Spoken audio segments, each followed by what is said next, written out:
This EPC TMI, we took the name TMI, which is Tent Makers International.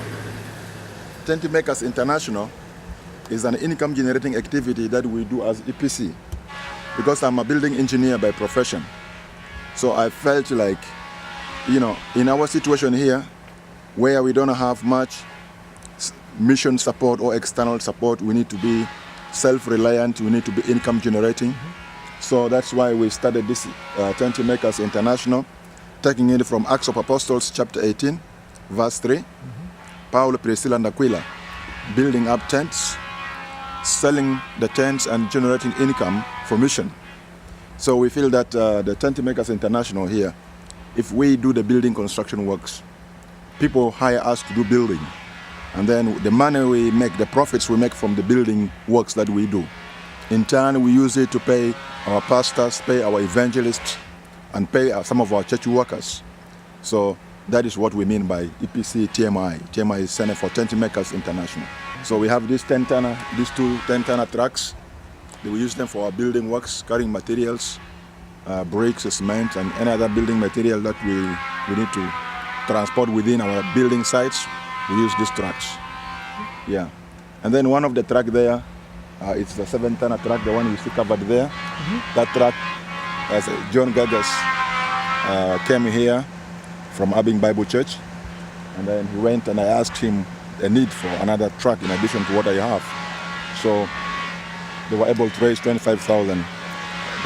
This is our truck repair shelter. We need to do this building as a garage where we can service our trucks, where the mechanics can work underneath. So for now here we have the pillars standing and we need to do the floor, we need to do the roofing, and we don't have enough money to finish this up. We need at least about $15,000 to put up this building complete. This is what I can tell, because we have these trucks now here and we have employed mechanics, Ugandan mechanics are working with us here, and then we have some local Sudanese mechanics whom we are training also. Yeah, so we need a shelter for them, a working place for them. Yeah. This vehicle had some engine knock. My mechanic came there to check. They said the car has a problem. So we have to open the whole engine and do an entire overhauling. So I asked the mechanic to do some kind of estimation. So he estimated it needs about $1,300 to fix up the car because we have to open the engine all. So he has to go to Kampala and buy some parts, and now he's fixing it up. So, and then the reason why we need that shelter is even other NGOs around, like Alam and other NGOs around here, if we have a good mechanical servicing place, people who have cars here, churches around here, they can bring it to us for service. So we need the shelter for service. Like now they are working, this is not supposed to be the working condition that they have to work in, but because we don't have the shelter fixed yet, and then they have to work under the tree, under the shade like this.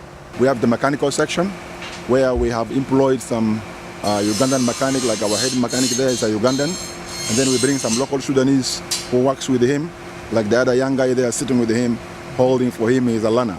So we believe that in some time to come we will be able to have some Sudanese who knows how to repair their cars and service the engines.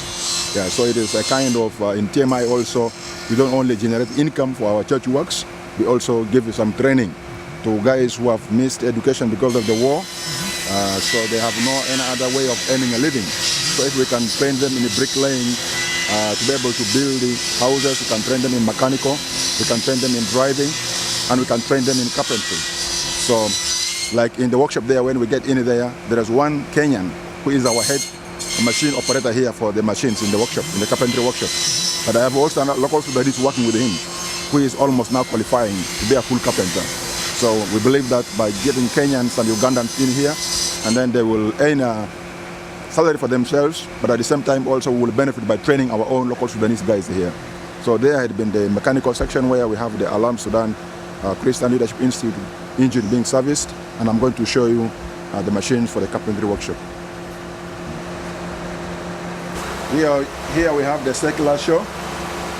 This guy here is a Kenyan. Maybe he would love to say his name. He is our head machine operator here in the carpentry workshop. I'm Morris Mdome from Kenya, Nairobi. I'm working with the EPC, doing this with the circulars and machine operator. Yeah. So we had to get a guy like this who is qualified, a Kenyan who is qualified, to know how the machines run, because these machines are very expensive. We can't learn on them. We have to bring an expert who will help us in doing the job.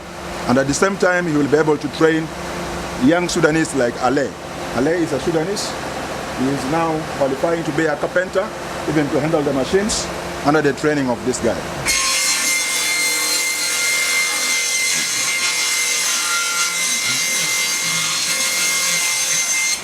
This one here is a planer.